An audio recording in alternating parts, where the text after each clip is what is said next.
My name is Kessy. I am 23 years old. I graduated as a qualified nurse this year and was given my first position as a home nurse.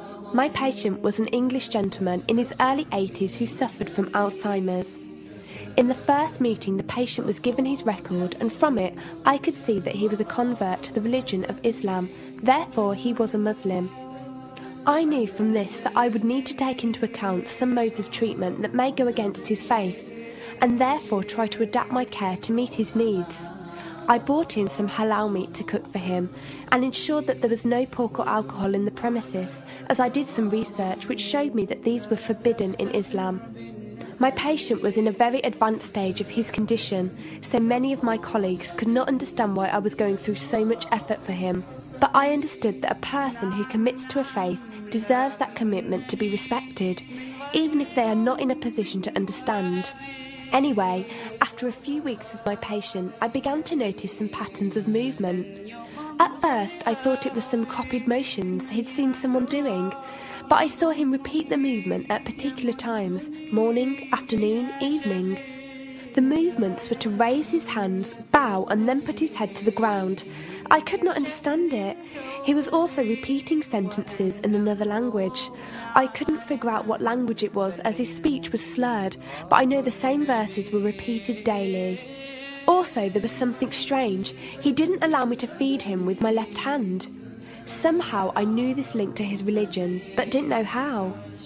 One of my colleagues told me about Pal Talk as a place for debates and discussions. As I did not know any Muslims except for my patient, I thought it would be good to speak to someone live and ask questions. I went on the Islam section and entered the room True Message. Here I asked questions regarding the repeated movements and was told that these were the actions of prayer. I did not really believe it until someone posted a link on the Islamic prayer on YouTube. I was shocked. A man who has lost all memory of his children, of his occupation, and could barely eat and drink, was able to remember not only actions of prayer, but verses that were in another language. This was nothing short of incredible, and I knew that this man was devout in his faith, which made me want to learn more in order to care for him the best I could. I came into the Pal Talk room as often as I could, and was given a link to read the translation of the Quran and listen to it. The chapter of the bee gave me chills, and I repeated it several times a day. I saved a recording of the Quran on my iPod and gave it to my patient to listen to. He was smiling and crying, and in reading the translation I could see why. I applied what I gained from Pal Talk to care for my patient, but gradually found myself coming to the room to find answers for myself. I never really took the time to look at my life. I never knew my father. My mother died when I was 3. Me and my brother were raised by our grandparents who died 4 years ago, so now it's just the two of us. But despite all this loss, I always thought I was happy, content. It was only after spending time with my patient that I felt like I was missing something. I was missing that sense of peace and tranquility my patient, even through suffering, felt. I wanted that sense of belonging and a part of something that he felt, even with no one around him. I was given a list of mosques in my area by a lady on Pal Talk and went down to visit one. I watched the prayer and could not hold back my tears. I felt drawn to the mosque every day, and the imam and his wife would give me books and tapes to welcome any questions I had.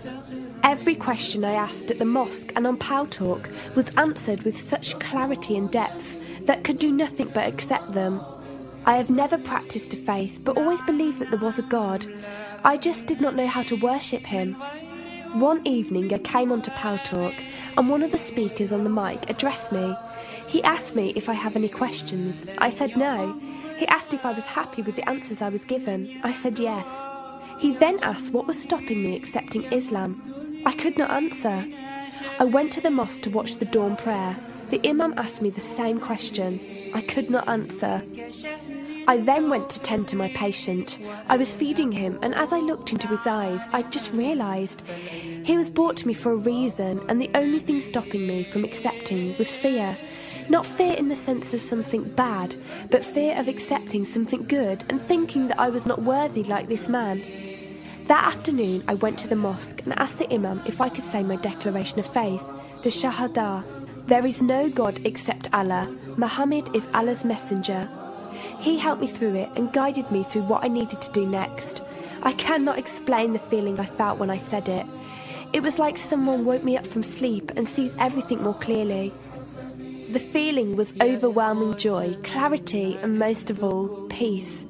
The first person I told was not my brother, but my patient. I went to him, and before I even opened my mouth, he cried and smiled at me. I broke down in front of him. I owed him so much. I came home and logged onto Paltalk and repeated the Shahada for the room. They all helped me so much, and even though I had never seen a single one of them, they felt closer to me than my own brother.